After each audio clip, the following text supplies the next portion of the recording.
Oui, peut-être à la question, mais où trouver de bonnes études? Vous allez peut-être pouvoir nous éclairer. Et moi j'étais frappé dans votre intervention par quelque chose qui était totalement inattendu, c'est que finalement vous êtes montré plus critique sur ce qu'il est convenu d'appeler les séances dures, plutôt que sur les séances molles qui habituellement sont plutôt elles qui font l'objet de ces critiques. Donc j'ai trouvé ça tout à fait inattendu et ça c'est très intéressant. D'abord, je précise que ce dont j'ai parlé, il ne s'agit pas, enfin moi j'appelle pas ça des sciences dures, mais parce que moi je viens des vraies sciences dures en fait au départ.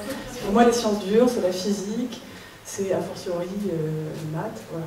Après, là ce dont j'ai parlé, ça relève de ce qu'on appelle les sciences expérimentales, donc les sciences du vivant, la médecine, la psychologie scientifique on va dire.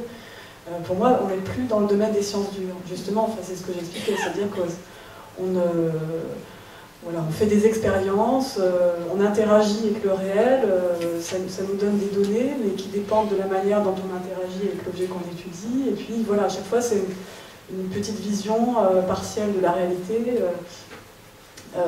qu'on obtient sur un échantillon d'êtres très, très divers, vivants, qui sont régis par plein d'autres facteurs que les quelques variables qu'on observe. Voilà. Donc c'est pas des sciences dures, voilà, je dirais pas non plus que c'est des sciences molles, enfin, mais effectivement, en fait, le problème,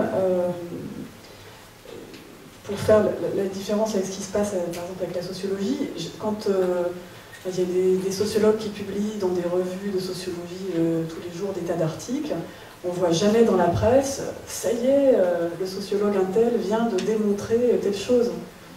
On ne le voit pas, donc il y a une représentation justement sociale de ce que sont les différents domaines scientifiques et on a cette impression que les sciences biomédicales et du psychisme ont un mode de fonctionnement totalement différent et que dans ces sciences-là, toute étude publiée, c'est la découverte de quelque chose.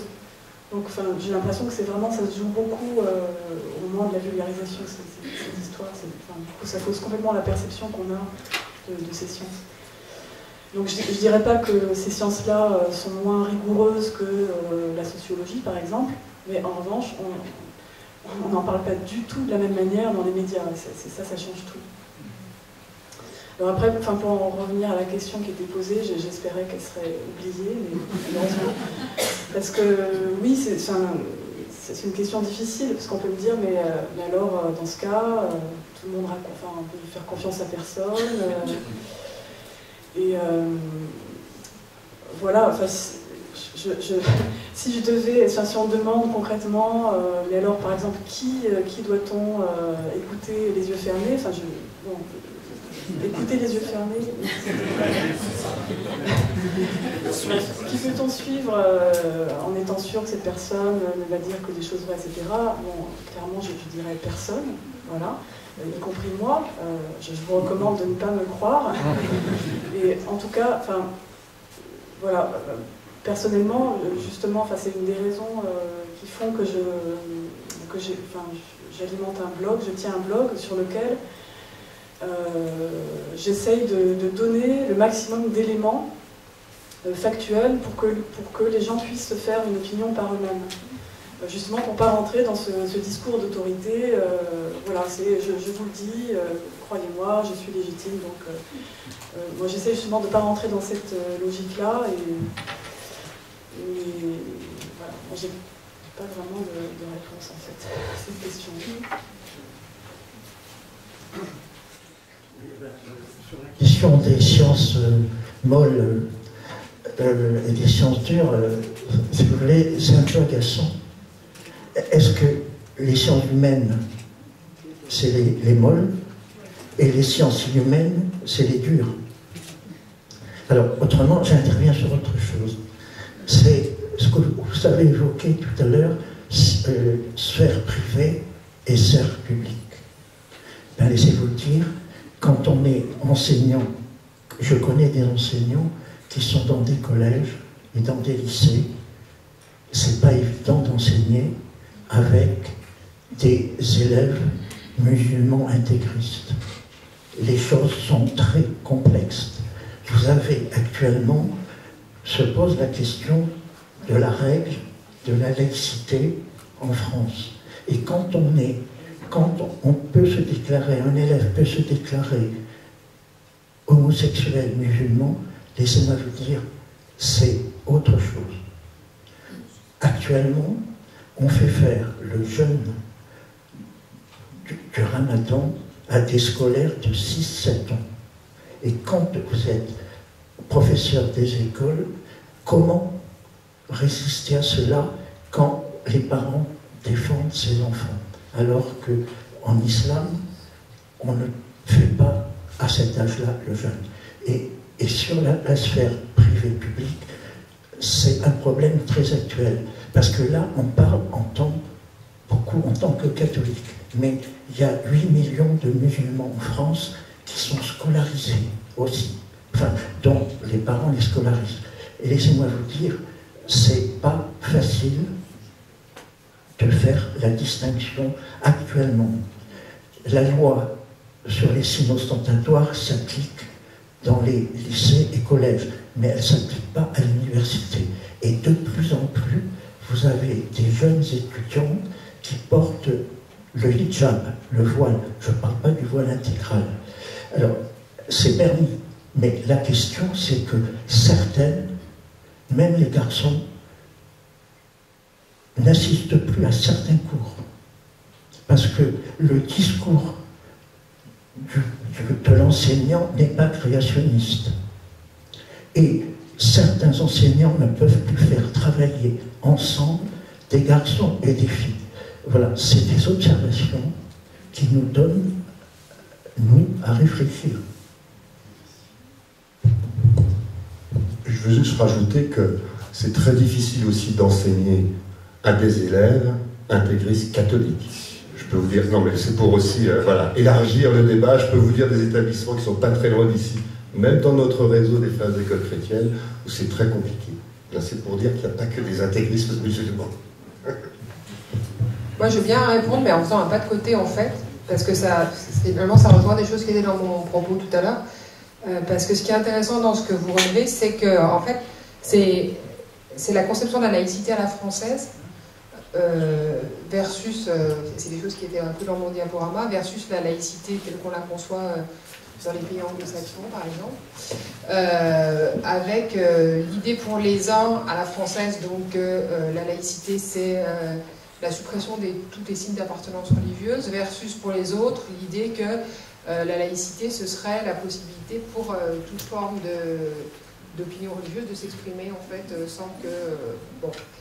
Et en fait, ça rejoint exactement ce que je disais tout à l'heure, à savoir qu'il y a une tradition française, le terme d'ailleurs a été utilisé, je ne sais plus par qui, d'universalisme, l'universalisme républicain à la française, construit un imaginaire qui est celui d'un citoyen, alors je le dis au masculin, mais en fait il faudrait qu'il y ait du neutre en langue française pour dire ça, qui est sans sexe, sans origine raciale ou ethnique, on prendra le terme qu'on préfère, et sans appartenance à une classe sociale. Ça, c'est l'universalisme à la française. Et c'est pour ça que dans cette conception-là de la citoyenneté, on s'accommode mal de l'action positive, de la discrimination positive, pour dire les choses comme on les dit habituellement, parce que la discrimination positive, ça consiste justement à pointer le fait que dans l'universalisme, en réalité, il y a des différences qui sont mises sous le tapis, en quelque sorte. Et c'est vraiment là des imaginaires et des philosophies politiques qui sont très... C'est pour ça qu'il y a des pratiques qui ne sont pas transposables en fait, d'un pays à un autre pays. Et du coup, ça va nourrir par exemple des politiques de l'immigration, le modèle de l'intégration à la française, par exemple. C'est un peu d'historiographie, mais dans l'histoire de l'immigration, quand les historiens se sont mis à faire l'histoire de l'immigration française, il y a un livre qui fait un peu date sur le sujet, qui est un livre de Gérard Noiriel qui s'appelle « Le Creuset français ». Et ça, c'est le modèle d'intégration à la française, c'est-à-dire prenez des gens de quelque origine qu'ils soient, passez-les à la fonderie, parce que c'est ça, c'est un creuset au sens idéologique du terme, ils y abandonneront leurs caractéristiques individuelles pour devenir une abstraction, en fait, un citoyen français. Et quand on passe de l'autre côté de l'Atlantique, l'imaginaire de l'intégration, c'est pas celui du creuset, c'est celui de ce qu'on appelle au choix le melting pot, ou des fois on dit aussi le salad bowl, en fait la salade composée, C'est-à-dire que prenez du maïs, du thon, des tomates et du riz, mélangez tout ça, vous aurez une salade composée dans laquelle le maïs restera maïs, la tomate restera tomate, le thon restera thon et le riz restera riz. Et du coup, je trouve que, enfin, moi j'aurais de la peine à vous répondre. En plus, bon, c'est anecdote pour anecdote, moi j'ai des cours qui systématiquement annoncent la couleur. Il y a toujours sexe ou genre, voire les deux en titre. Et notamment dans la fac de sciences exactes ou expérimentales, je préfère ADUR, par exemple, j'ai un cours qui s'appelle Corps, sexe et technique. Et ben, il y a aussi des étudiantes musulmanes, pratiquantes et voilées, et qui interviennent de manière tout à fait positive, au sens où elles prennent part au débat, participative, enfin sans que ça soit, je ne sais pas comment dire les choses sans être caricatural, mais sans que le port du voile soit forcément symptôme d'obscurantisme. Voilà. Donc, mais ça, c'est mon expérience individuelle à l'université.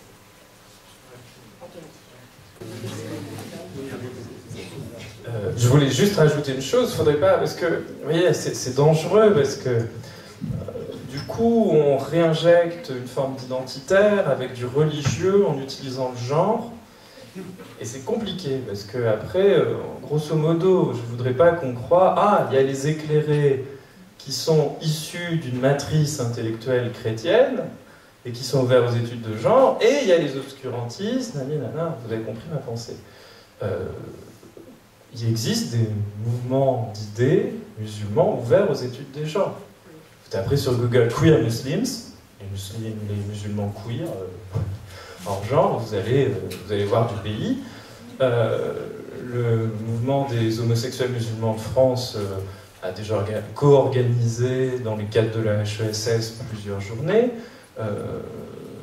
Nasreddin, qui est marocain et qui est issu de la culture arabe et musulmane à Paris, il a plusieurs fois fait des débats qui incluaient la variable genre, le féminisme et tout ça. Je ne voudrais pas qu'on ait une caricature. Il ne faut pas qu'on arrive à cet argument qu'on entend. Oui, c'est peut-être pas bien dans les communautés chrétiennes, mais c'est pire dans d'autres communautés religieuses. Mais ce n'est pas le point. Ce n'est pas le point. Hein.